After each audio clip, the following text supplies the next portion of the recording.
How to stay icy in tense situations. The art of being non-reactive. Because one thing you'll find out there as a man is you will often find yourself in very tense situations where there's conflict, where a guy might be getting angry at you and yelling at you and wanting to fight you, right? And it's easy to get intimidated, especially when the guy's big and it's like, whoa, whoa, whoa, whoa, right? And the thing you have to understand is you cannot let anybody, male or female, suck you into their reality, pull you out of your frame. Okay, you can't, because there's an old saying that actually my uncle used to tell me this when I was getting bullied in the 5th grade. I had a bully after me, and he told me, my parents were telling me, like, go to the teachers, go to the principal, but my uncle was telling me, you should hit that kid in the face as hard as you can. I was like, really? And I was like, yeah. And he was the one who was telling me, like, the kid who doesn't fight always goes home with a black eye. Okay, the kid who doesn't fight always goes home with a black eye. Now, am I telling you to fight? No, I'm not telling you to do that. Okay, but you're gonna face a lot of situations where things escalate, right? And they can quickly escalate to violence if you allow it to. And the way you allow it to is by backing down and showing fear. Okay, it's just like a bee stinging a person. Like, bees can smell fear, dogs can smell fear. Okay, and it's the same thing with human behavior. And you'll have a lot of not just men, but women, right? Especially with all this red pill content. Like, say you start espousing it as well as I do. You'll have a lot of women trying to attack you, both online and offline, right? They'll try to threaten you and intimidate you. Like, what? What did you say about women? What? Can you, everybody, quiet, listen to this guy. Listen what he's saying about women, right? And you see this circle. What? What is he saying about women, right? And then it's like, whoa, whoa, whoa. Right? And then you tend to go into your shell because you feel like you're being attacked, right? And you can't. You have to stay icy. This is a pickup artist term, by the way. As you guys know, I teach pickup. I'm one of the top 25 pickup artists in the world. Bet you didn't know that, but I am. I believe I'm in the top 10. I've said this before because I could run circles around those top guys easily. I see them out in LA all the time, and I constantly am running circles around them. But one of the biggest traits of a top pickup artist to really tell if a guy is skilled or not is to see how icy he is in these tense situations, to see how non-reactive he can remain. And this is why a lot of my students get blown away when they see me in field and I get shit tested. Like, there was this one time recently that I approached a girl, cute girl, right? And I had students watching me. I had like a group of 3 guys watching me. And it was on one of these nights where, because what I do when I take students out for boot camp is to prove myself, I say, okay, to start off the night, I'm gonna do the first approach, but I'm not gonna choose the girl. You choose the girl that you want me to approach. I will approach her. Let me know which girl you want to approach. A lot of times I'm successful. I could get that girl to make out with me like that, right? Within 10 to 20 seconds, I could have that girl making out with me. Or I could physically escalate with that girl, but there are other times where I get blown out. That's fine, right? But a lot of times I'm successful.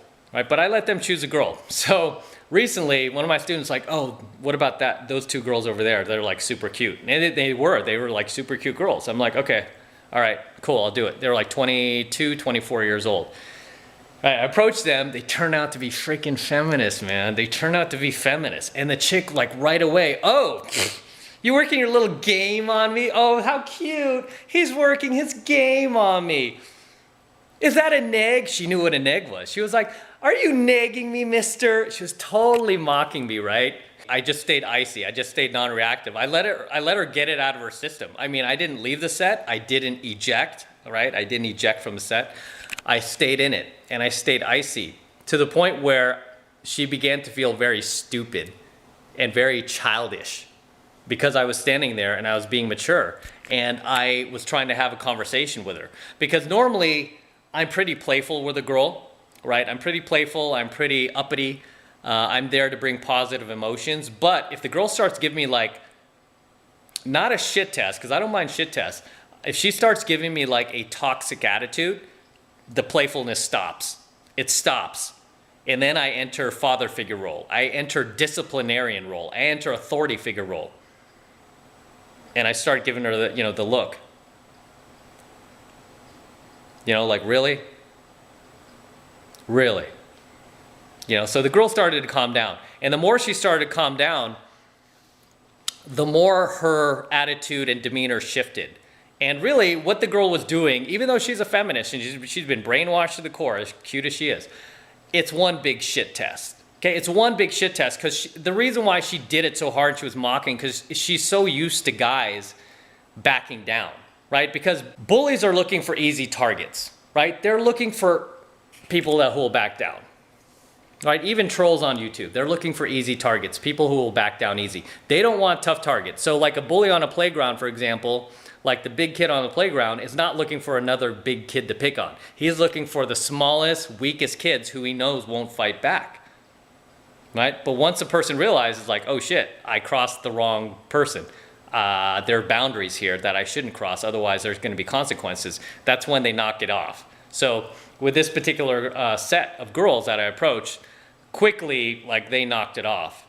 And I kind of used their own reasoning behind them, and I said, hey, talk to me like a person. There's not one point where I came in here and I was impolite to you. You are being impolite to me.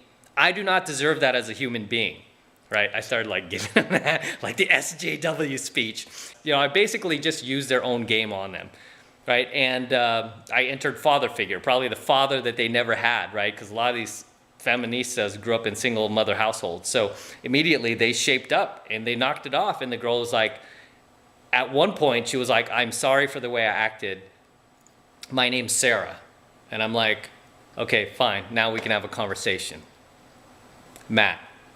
And I was like that, like, Oscar performance. I was like, Matt. But I meant it, right? I mean, I just responded how I would normally respond if a child was doing that to me. I would enter authority figure role. So she shaped up, and I ended up sitting with them for a good, like, 45 minutes, right? And I palled around with them. They bought me a drink. I don't drink, so I was like, give me a Diet Coke. She got me a Diet Coke, and she was like, do you want anything else? We're going to get some food. Do you want to eat with us? It was insane, like this turnaround, right? This turnaround. And that set was just a classic example of the power of staying non-reactive and icy and not getting pulled out of your frame and sucked into theirs. Because that's really what they want to do. That's what any bully wants to do, or anybody who uses bullying tactics. They want to pull you out of your frame and into theirs. And when they realize they can't pull you out of your frame, you're strong in your values and your beliefs, automatic respect. Automatic respect. They knock it off. Okay, because you have instant alpha cred at that point. I like to call it alpha cred. At that point, you have instant alpha cred. Like he just stood his ground. He didn't back down. This guy's the man. And for the rest of that night on, that chick was on. She was like down to do whatever I wanted. But you're gonna find yourself in a lot of tense situations, right? As I mentioned, I'm out in venues 4 to 5 times per week. A lot of times, like a fight will break out as I'm talking to a girl. It'll like break out like right behind me or right next to me, and the worst thing you could do is be like, oh shit, these guys are fighting. I don't do that. I don't even really acknowledge that they're fighting. A lot of times if like I feel pushing behind me because 2 guys are starting to push each other and fight, I'll just move the girl aside like this. I'll just like take her shoulder, and then now they're there. And then I just continue the conversation. And then the girl will even look like, oh, okay. Anyway, I'm from here. And it's just those little tiny details like that that tell the girl like, wow, this guy's freaking icy. He's like the boss. He's non-reactive, right? Because I don't respond to low value behavior. I do not allow myself to get sucked down to any type of negative or toxic or violent or angry behaviors like that. You might find yourself in the middle of like a road rage conflict. A guy might jump out of his car like, what's up? What's up? Starts knocking on your glass like, hey. Instead of like freaking out, just stay icy, stay non-reactive, okay? Don't get sucked into his frame.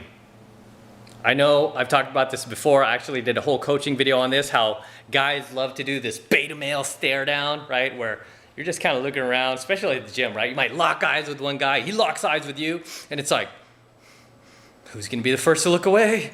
Who's gonna be the first? It's not me, right? You get locked into this beta male stare down until one of you finally looks away.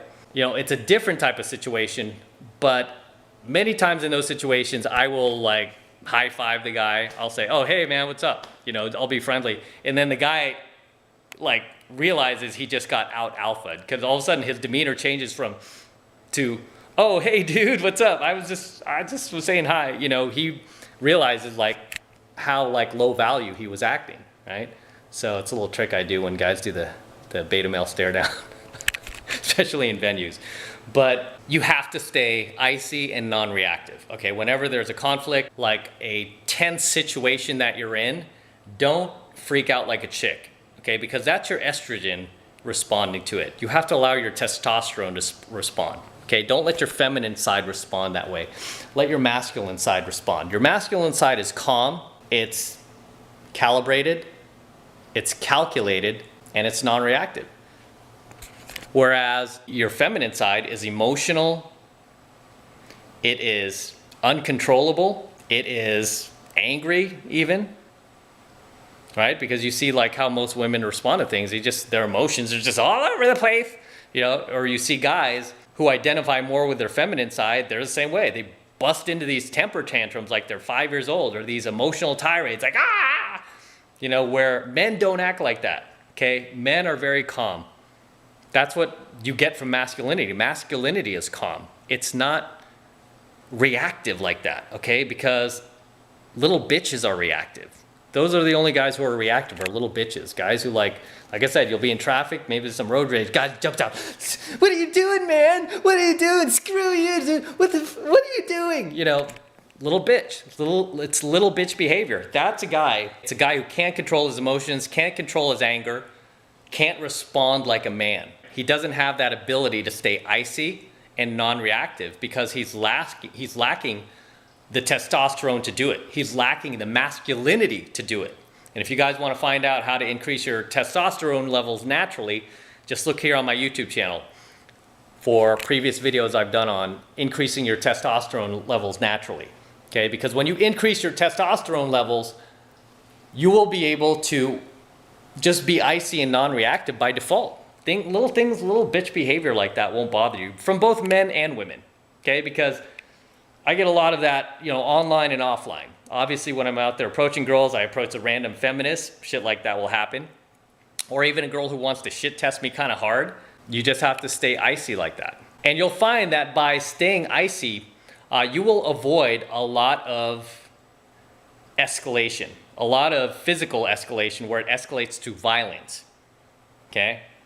It's been a while since I've been in an actual like fight, right? I'd say the last one was probably 2006. That was the last time I got into like a fight, and I think I posted a photo on Instagram too. You can see like little stitches on right here on my cheek, but you don't want to see the other guy. He had more than stitches on his face. I knocked out some teeth. He had like a bandage on his head. I knocked his ass to the ground. Yeah, it wasn't a very good situation. But that was last time, right? And even then, my game was not where it is now. Like even that situation, I think back on, that easily could have been avoided if I didn't allow myself to get sucked into his frame and like just pound this guy, right? I mean, it felt good to pound him and teach him a lesson that way, but there were other ways to handle it where I could have avoided getting hurt myself. You know, I had to get stitches, right? I think sometimes like in the sun, I could still see the scar, and I didn't need to go there, even though he's got more scars than I do from that fight, but it wasn't necessary, right? It wasn't necessary. It's better to diffuse the situation. And the way that you diffuse the situation is by staying icy and non-reactive. Okay, don't let your emotions take control. Don't let, your fear or this person intimidating you suck you into their frame. Okay, because a lot of it is just barking. A lot of people are really just a lot of the people who are loud like this and trying to be intimidating and trying to bully, I'd say 99.9% of them overwhelmingly are just always standing on a house of cards, right? They're just standing on a house of cards. They're not who they're projecting themselves to be. These people are generally very weak, very insecure, have very low self-esteem, and it's very easy to out-alpha them and outsmart them simply by staying icy, in control of your emotions, and non-reactive. Don't feed into bad behavior from both men and women. Okay? Stay icy, stay non-reactive in these tense situations, and you'll see a big difference in how people respond to you and how much more respect people have for you. So until next time, this is Matt Cross from Alpha Male Secrets. Don't forget to smash that like button below. Also, hit that notification bell right next to it so that you are notified whenever I release a brand new coaching video. More importantly, guys, make sure you subscribe to my channel. Too many of you guys are still not yet subscribed to my channel, so please make sure you subscribe. Helps me out a ton. It's free, it doesn't cost anything, and anytime I upload a brand new coaching video to YouTube, you'll be the first to be notified about it. You won't have to wait weeks and weeks to try to find it on YouTube somewhere. Instead, you will be notified as soon as I upload it, right? So you'll be the first to get it. So make sure you subscribe to my channel as well. And for you guys who want